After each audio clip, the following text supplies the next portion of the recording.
Hello and welcome to Express News. In the next half an hour, we'll get you all the latest news and updates. My name is Abhishek Mahajan. We'll start with the top story. India's Prime Minister Narendra Modi on Tuesday launched the Subhadra scheme, a flagship initiative of the Odisha government to provide financial assistance for women in the state capital, Bhubaneswar.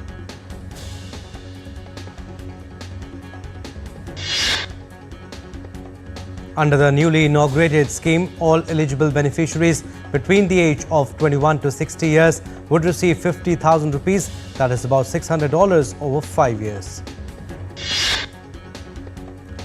PM Modi handed over the keys of their homes to the beneficiaries of Pradhan Mantri Awas Yojana, a housing scheme under the Indian government.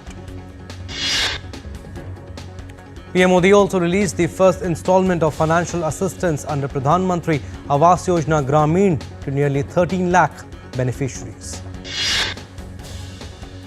Prime Minister Modi also interacted with beneficiaries of PM Awas Yojana Urban in Odisha's Bhubaneswar on Tuesday. India's India's Narendra Modi government has completed 100 days of his third term in office. On the occasion, Home Minister Amit Shah announced that the government plans to implement One Nation, One Election before the end of its tenure. Home Minister Amit Shah said that for the first time after 60 years of independence, there is political stability in India and that the country has experienced a continuity in its policies. India and Romania marked 75 years of diplomatic relations with the release of a joint postal stamp by External Affairs Minister Dr. S. Jaishankar and Communications Minister Jyotiraditya Scindia on Tuesday. In the national capital, Aam Aadmi Party leader Atishi will be the new Chief Minister of Delhi. AAP National Convener and Delhi Chief Minister Arvind Kejriwal on Tuesday proposed her name. Following his bail by India's top court, Arvind Kejriwal has resigned from Delhi CM's post after meeting Lieutenant Governor V.K. Saxena on Tuesday. Voting begins on Wednesday in 24 Jammu and Kashmir constituencies, kicking off the first phase of assembly elections. Polling parties have deployed electronic voting machines to their designated stations. India's top court has resumed hearing the alleged rape and murder case of a Kolkata doctor, reviewing a fresh status report from the Central Bureau of Investigation. Doctors in Kolkata are set to return to work after West Bengal Chief Minister Mamata Banerjee agreed to some of their demands. New Delhi has condemned Iran's Supreme Leader Ali Khamenei's remarks about Indian Muslims, labeling them misinformed and unacceptable.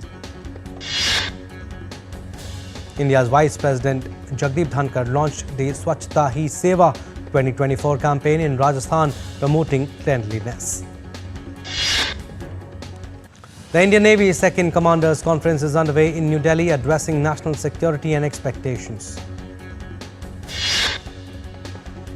In India's Uttar Pradesh, Chief Minister Yogi Adityanath deployed disaster response force and sniffer dogs to search for survivors after firecracker factory blast. India and the US held 2+2 intersessional on Monday with officials from India's Ministry of External Affairs and Defence and the US State and Defence Departments discussing key issues. Preparations are underway to hold the World Food India 2024, a flagship event of the Ministry of Food Processing Industries in New Delhi from 19th September. India is celebrating Prime Minister Narendra Modi's 74th birthday on Tuesday. Renowned sand artist Doordarshan crafted a stunning sand art installation at New Delhi's Modern Art Gallery to celebrate this special occasion. Benchmark equity indices ended with gains on Tuesday. The 30-share Sensex advanced 90 points to 83,079. NSE Nifty 50 added 34 points to settle at 25,418. As many as 29 constituent stocks on the Nifty 50 ended in the red. Among the broader indices, the Nifty Small Cap 100 Index snapped its three-day winning streak to settle at 19,465 on Tuesday. The Indian rupee rose 2 paisa to 83.84 against the US dollar in early trade on Tuesday. Gold futures maturing on 4th of October stood at rupees 73,510 per 10 grams on the Multi-Commodity Exchange of India. Silver futures maturing on 5th of December was retailing at 89,620 per kilogram on the MCX. Oil prices extended gains on Tuesday as the market eyed US output concerns. Brent crude futures up 36 cents at $73.11 a barrel. Asian markets saw gains on Tuesday while the US dollar and treasury yields declined. A surging yen weighed on Japanese exporters' profits, causing Tokyo's Nikkei index to drop 2%. US futures softened with S&P 500 and Nasdaq futures down marginally, contrasting with Europe's gains, where FTSE futures climbed 0.57% and Euro Stoxx 50 adds 0.33%. Aerospace giant Boeing plans to enact cost-cutting measures, including hiring freeze, reduced travel and possible temporary layoffs amid financial pressures from ongoing factory workers' strike. Israeli Prime Minister Benjamin Netanyahu has said that enabling residents to return to communities in northern Israel that have been evacuated due to attacks by Hezbollah in Lebanon is now a goal of the conflict in Gaza. US Secretary of State Antony Blinken will travel to Egypt on Tuesday to discuss a Gaza ceasefire and release of hostages with Egyptian officials. According to the State Department, Blinken will try to ensure a deal to help establish broader regional security. Israeli opposition leader Yair Lapid pushed for a hostage release deal as he met US Secretary of State Antony Blinken in Washington. The United Nations General Assembly will debate on Tuesday on a Palestinian draft resolution. The draft resolution demands an end to Israeli presence in the occupied Palestinian territory. Germany will provide an additional 100 million euros in aid for Ukraine this winter, German Foreign Minister Annalena Baerbock announced on Tuesday. The Kremlin said on Tuesday that an order by President Vladimir Putin to transform Russia's army into the second largest in the world was needed to address growing threats on Russia's western borders and instability to the east.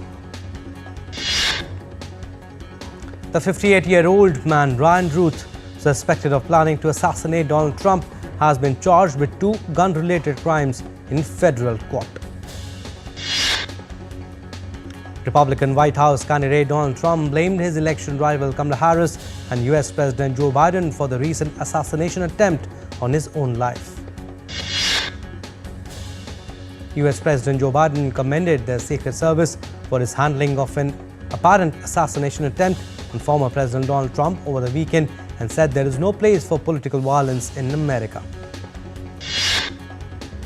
The new assassination attempt on Donald Trump has added to the woes of Secret Service, which is already facing calls for an overhaul over repeated security lapses. British Prime Minister Keir Starmer and Italian Prime Minister Giorgia Meloni pledged cooperation on issues of migration and security during a news conference in Rome.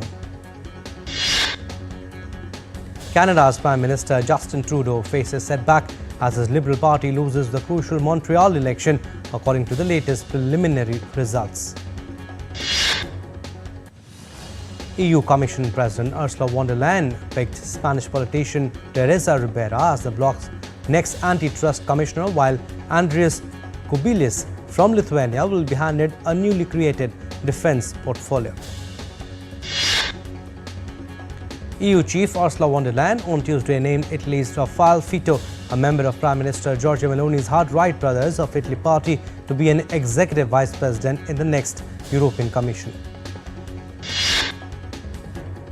Other names on the list of 27 EU commissioners governing the bloc's executive include Hanna Virkkunen as security and tech sovereignty, while Stefan Sejourné will oversee industrial strategy.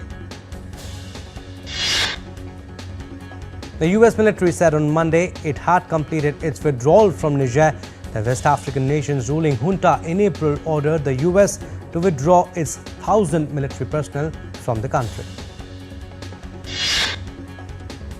Malaysia had frozen 96 bank accounts linked to an Islamic business group called Global Ikhwan Services and Business Holdings.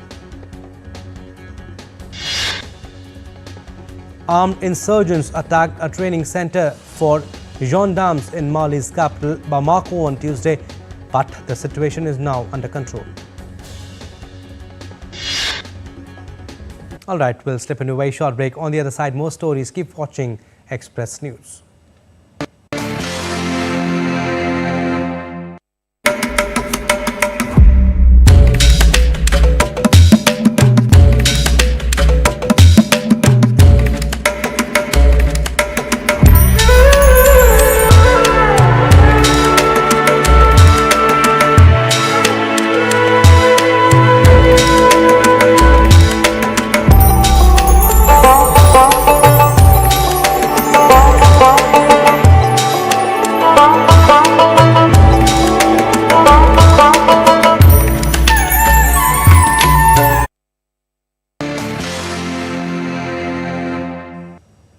Welcome back. You're watching Express News. Some more stories. Typhoon Bebinka made landfall in Shanghai on Monday, causing extensive disruption as it moves northwestward. Myanmar villagers salvaged crops from flooded fields on Tuesday as the country's death toll in the wake of Typhoon Yagi doubled to 226, and the UN warned as many as 630,000 people could need assistance. Vietnam is preparing for more flooding, with the tropical depression forecast to strengthen into a storm as it heads to its central coast. In Central Europe, the death toll from the floods rose to at least 16, with 7 confirmed fatalities in Romania. In Czech, police deployed helicopters to rescue residents trapped in Ostrava city. Floods also affected the city's industrial zone. In the Polish city of Nysa, the mayor asked all 44,000 residents to evacuate. The government has announced a state of natural disaster in affected areas and set aside $260 million to help the victims. Parts of Europe are battling wildfires. In Portugal, at least 2 people have died as blazes continue, forcing local authorities to urge the European Union to send more waterbombing aircraft. Firefighters of Spain's military emergency unit were deployed to Banuelas in northwest Spain on Monday to battle wildfire after additional assistance was required due to strong winds. In Peru's Amazon region, at least 15 people have died in the past 9 days as authorities struggle to contain forest fires. Hundreds of flood survivors in Nigeria were left with no choice but to live on the expressway, cooking and sleeping in the open and under parked trucks after relief camps reached maximum capacity. New Zealand has crowned a rare yellow-eyed penguin as Bird of the Year as part of the country's annual contest. The penguin received over 6,000 votes in the final week of the competition. The hoi-ho, or yellow-eyed penguin, is known to be world's rarest penguin species by Forest and Bird Organization. The species is especially vulnerable in New Zealand, with roughly 4,000 to 5,000 remaining in the wild. In France, the Lille Flea Market concluded with a number of associations organizing a charity meal using unsold food from restaurants. The Lille Flea Market is the biggest flea market of Europe. The market starts at 14th hour on first Saturday in September and ends around lunchtime the next day, with its 10,000 stalls full of bits and bobs. An electric hydrofoil boat marks a new milestone, traveling a distance of 777 kilometers within 24 hours between Stockholm and the Baltic island of Åland. The C8 foiling craft boat set a new world record for the longest distance driven by an electric boat in a day. With an average speed of 12.9 kilometers, the boat unveils innovative hydrofoil technology. The four-member comedy troupe Bizonto is triggering chuckles with its satires on Ugandan politics. The latest offering at a theatre in capital Kampala recounts their misadventures in a fictional village. Zoo animals in southwest China have enjoyed their special treats made for celebrating the Mid-Autumn Festival. The animals playfully converted their treat made into the shape of a mooncake, quickly taking it to a shady spot to savor it. Mooncakes came forth as a special treat for zoo animals including ring-tailed lemurs and raccoons, using ingredients tailored to their diets. Even peacock flew down from hills to enjoy their specially prepared treats. In France, Biarritz, the Queen Classic Surf Festival aims to give more space to women in surfing. Women and minorities are being promoted to play the sport that otherwise has a masculine image. More than half a million people are visiting to Woomba's Carnival of Flowers in Australia, which started as a labour of love on the Darling Downs decades ago and is still blooming. Woomba's Carnival is a man's promise to keep his late wife's flower-filled garden open to the public. It is still one of the features of the show 75 years on.